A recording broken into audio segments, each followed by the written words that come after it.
Special বিশ্ব allrounder Shakib ভাইয়ের মাগুরা। তো এখন যে গেট দেখতেছো এটা হলো বেনাফুলের পৌর গেট। তো গাইজ আমি এখন আছি বেনাফুলের আন্তর্জাতিক প্যাসেঞ্জার টার্মিনালের পাশে।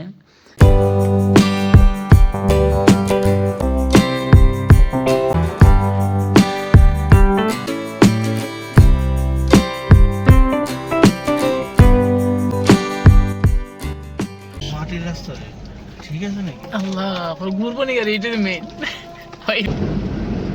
অনেক বিকল্প রাস্তা দেখা, এই জন্য ঝামেলা হয়। এই হলো আমাদের এক্সপিরিয়েন্স মেলা আসার।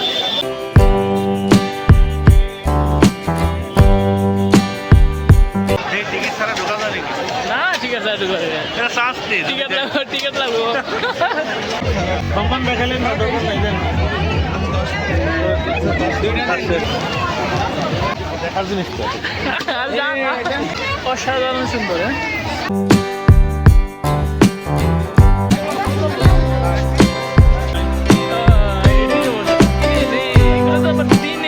হ্যালো হাই সুন্দরী। আসলে এই 3 দিনের আর 2 দিনের জার্নিটা এখন সার্থক হয়ে গেছে। মানুষ ভাই এই এক জায়গায় থেকে এই জায়গায় তোলা থাকে। আমি বিয়ে করে না ভাই, খবর হেই গাইজ আসসালামু আলাইকুম, কি খবর সবার? আশা করি সবাই ভালো আছো, আলহামদুলিল্লাহ আমি ভালো আছি। তো গাইজ বরাবর মতো একটা ব্লগ ভিডিও নেমে আজ আমাদের সাথে আপনারা সবাই লাইক কমেন্ট শেয়ার করে আমার সাথে থাকবেন। ওকে, তো আজকের মিনি ব্লগে সবাই স্বাগত। আচ্ছা, তো আজকের যে বিষয়টা নিয়ে আজ রইলাম, আজকে আছি আমি ফরিদপুর থেকে আমরা যাবো বর্ডারে, ইন্ডিয়ার পাশাপাশি বর্ডারে। কীরকম যাই বা কোন জায়গায় যাই একটু শেয়ার করবো আপনার সাথে দেখবেন। 1 মিনিট। ওকে এই লোকে গাড়ি আর আমি এখানে থাকছি। তো এই লো গাড়ি, এই লো স্যারের মেয়ে খেলাধুলা করে, এই লো স্যারের বাসার দিক। তো এটা স্কুল, এটা তালগাছ। একটা ব্লগে দেখাইছিলাম যে তালগাছ স্কুল, পাশাপাশি তালগাছ খেলার মাঠ, সব কিছু এখানে সুন্দর দৃশ্য, গ্রামের দৃশ্য ফরিদপুরের। এই ব্লগটা হইব গিয়া তোমার হালকার মধ্যে দেখাইলাম আমরা ইন্ডিয়ার বর্ডারে, ফরিদপুর দিক দিয়া ইন্ডিয়ার বর্ডার মানুষ কিভাবে যায় বা আমরা কিভাবে যাই।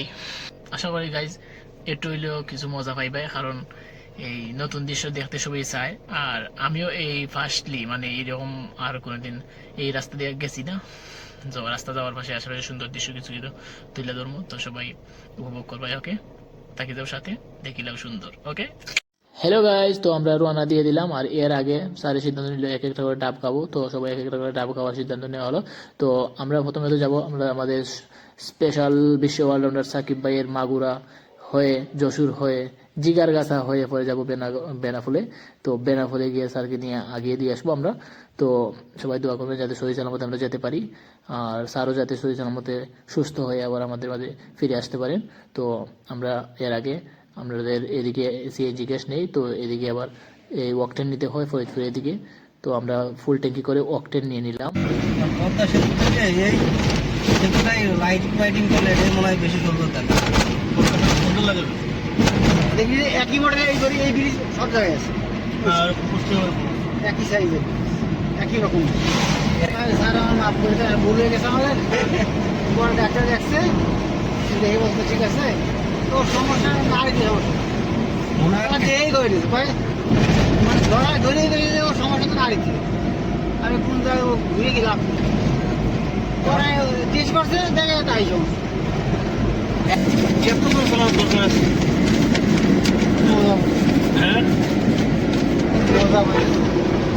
তো গাইজ অনেক জার্নির পরে আমরা এলাম বাংলাদেশ থেকে ইন্ডিয়া যাওয়ার প্রথম প্রবেশদ্বারে। তো এখন যে গেট দেখতেছো এটা হলো বেনাফুলের পৌর গেট। এটা বাংলাদেশের সবচেয়ে বড় গেট। আর এই গেটটা করতে খরচ লাগছে প্রায় 7.5 কোটি টাকা, আর শ্রমিকদের সময় লাগছে 730 দিনের মতো। তো এই গেটের ভিতর দিয়েই মানুষ বাংলাদেশ থেকে ইন্ডিয়া যায়। তো আমরাও যাইমু এই গেটের ভিতর দিয়েই। ওকে, আর এর ভিতরে ঢোকার পরে বর্ডারের আশেপাশে কি আছে না আছে সব কিছু আমরা তুলে ধরবো। সবকিছুই নতুন নতুন, তো চোখে সবকিছুই সুন্দর সুন্দর লাগতেছে। ভালো লাগে। তো এখানেই যাত্রা। এই জায়গা দিয়ে আমার স্যার ও স্যারের ছোট ভাই চলে যাবে ইন্ডিয়া। আর আমি চলে যাব ফরিদপুর। ওকে, তো গাইজ আমি এখন আছি বেনাপোলের আন্তর্জাতিক প্যাসেঞ্জার টার্মিনালের পাশে। এটা বাংলাদেশের সর্ববৃহত্তম স্থলবন্দর। আর এখানকার দাঁড়িয়ে অপেক্ষা করে আমি দেখতেছি আশেপাশে সুন্দর দৃশ্যগুলো। স্যার ঢুকছে এই আন্তর্জাতিক প্যাসেঞ্জার টার্মিনালের ভেতরে। ওদের যদি কাগজপত্র সব কিছু ঠিকঠাক থাকে তাইলে এখান থেকেই ইন্ডিয়া যাওয়ার যাত্রাটা শুরু হয়ে যাবে। আর আমি অপেক্ষা করতেছি, যদি গুড নিউজ আসে তাইলেই আমি ফরিদপুর যাওয়ার যাত্রাটা আমিও শুরু করে ফেলবো। এখানে অনেক মানুষ যায় গিয়া ফটো উঠে, আমিও যাই গিয়া রবীন্দ্রনাথ ঠাকুর আর কাজী নজরুল ইসলামের একটা ফটো তুলে লই এখানে। তো আইলাম বেনাপোলে গেটও ঢুকতে দে না পরে স্যারের বাই একটা আসলো, সে হয়নি। তো ওনারা লিয়া ওই বেচারাও আইছে, তো বেচারা লিয়া একটু ঘুরে ঘুরে গিয়ে আইলাম।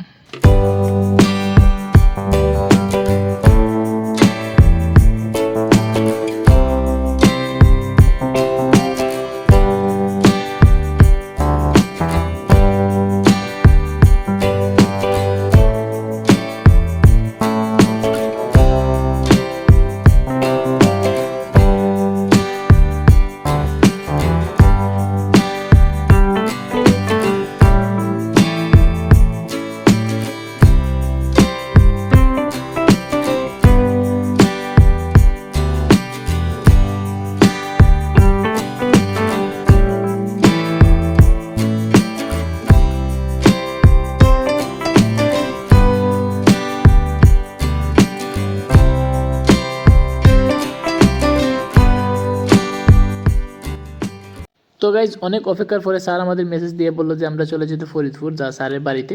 তো যাওয়ার পথে আমি আর স্যারের ছোটো ভাই ভাবলাম যে এখানে আশেপাশে সুন্দর একটা বিখ্যাত মেলা হচ্ছে যা গায়েতখালী ফুলের মেলা নামে। তো ওই মেলাটা ঘুরে যাব, দেখে যাব। যেহেতু সন্ধ্যা হয়ে গেছে তারপরে একবার চেষ্টা করে যাব।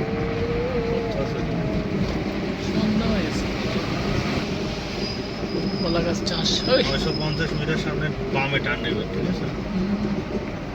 মাটির রাস্তা রে, ঠিক আছে নাকি? আল্লাহ পরে ঘুরবো নি গাড়ি, এটাই মেন ভাই রে ভাই। এদিকে নিয়ে সাড়ে যে ভিউ তো করছি, ভিউটা কঠিন ভিউ। দিনে আসতে পারলে সামনে গাড়ি আছে, মারি ডেঞ্জারাস। মোটরসাইকেল হ্যাভি ওই যে পেঁয়াজ, আল্লাহ দানের মতো পেঁয়াজ চাষ। অনেক বিকল্প রাস্তা দেখায়, এই জন্য ঝামেলা হয়। তো গাইজ অবশেষে আমরা এলাম মেলাতে। তো এখন মেলাটা ঘোরাফেরা করবো আর দেখবো আর একটু উপভোগ করবো। এই সেই স্যারের ভাই সেনাবাহিনী কইটা, এই হলো ফুলের বাগান ভাই রে ভাই।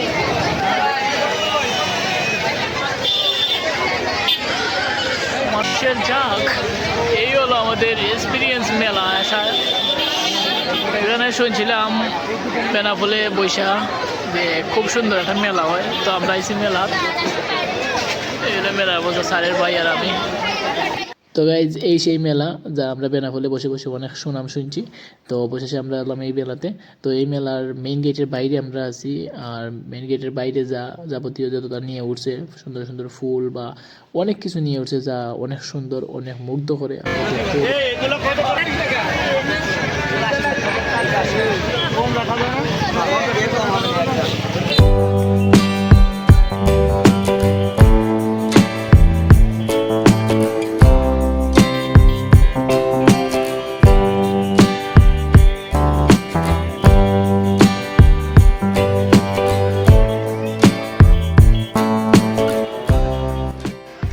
টিকিট ছাড়া ঢোকা যায় নাকি?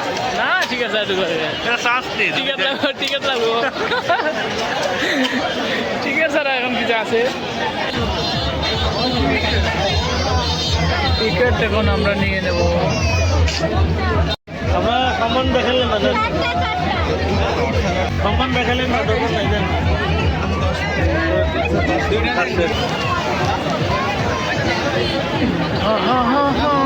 Side please.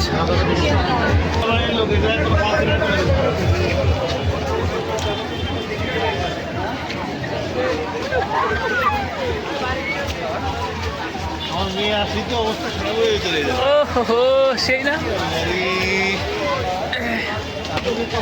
দেখার জিনিস তো।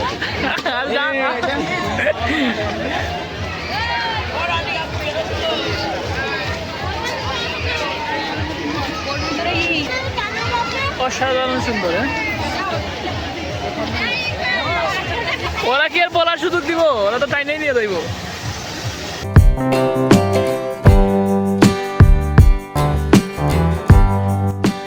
তো গাইজ ফাইনালি আমরা মেলার গেটের ভেতরে ঢুকে গেলাম টিকিট কাটতে। আর এত সময় আমরা বাইরে ঘোরাফেরা করছি, দেখছি বাইরের জিনিসপত্রগুলো। তো এখন আমরা মেলার ভিতরে ঢুকছি। মেলার ভিতরে আসলে মানুষ প্রশংসার জিনিসই মানুষ প্রশংসা করে, যেরকম প্রশংসা করছে এরকম আমরা পাইছি মেলায়।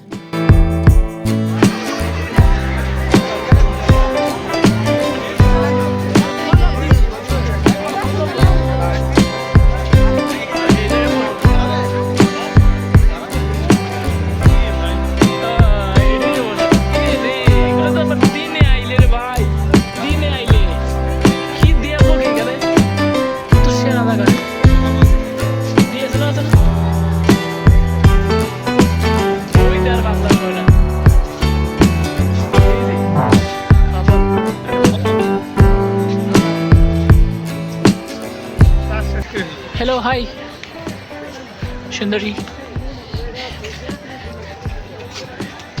ফুলের মেলা,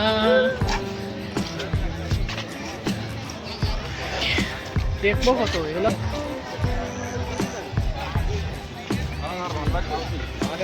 এখানে আর কটা লাইট হইলে আর সেরা লাগতো। আসলে এই 3 দিনের 2 দিনের জার্নিটা এখন সার্থক হয়ে গেছে।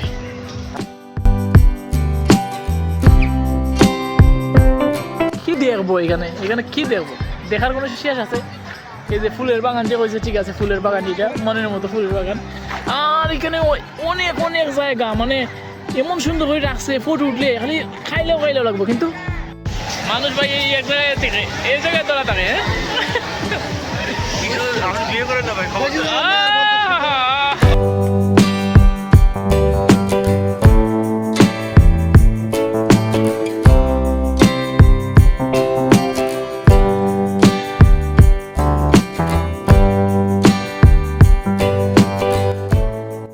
কি অবস্থা ভাই মেলার এক্সপিরিয়েন্সটা? আলহামদুলিল্লাহ ভালো লাগতেছে। আসলে ফুলের মেলা আসলে ফুলের মেলার মতোই হ্যাঁ, মনে হচ্ছে না যে এখান থেকে যাই, কিন্তু ভাগ্যের কি বলবো, আসলে যাইতেই হবে, এজন্য যাচ্ছি। আচ্ছা আচ্ছা। আমরা তো কোথায় গেছিলাম? আমরা হচ্ছে গদখালি বেনাপোল, ফুলের মেলা, হ্যাঁ। বেনাপোলে গেছিলাম। বেনাপোল থেকে আসে যে এত সুন্দর একটা ফুলের বাগান দেখবো, আসলে এটা মাথার ভিতরে ছিল না। কিন্তু যে আল্লাহ তাআলা আমাদের যে ফুলের বাগান দেখালো এবং মনটা ফ্রেশ লাগতেছে, এটাই ভালো লাগতেছে। হ্যাঁ, এটাই বড় বিষয়। আমরা তো বোরিং ফিল করছিলাম, আর এখানে আইয়া মনটা একটু ভালো হইলো। এখানে ফটো বড় একটা ফুল কিনছে, এটা সিটি করে রেখে দিয়েছে, হয়তো বা কাকে দিবে জানি না। আল্লাহ।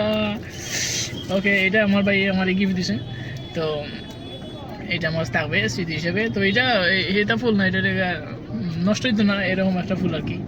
তো সবাই ভালো থাকবা, সুস্থ থাকবা। ওকে, গুড বাই, টাটা।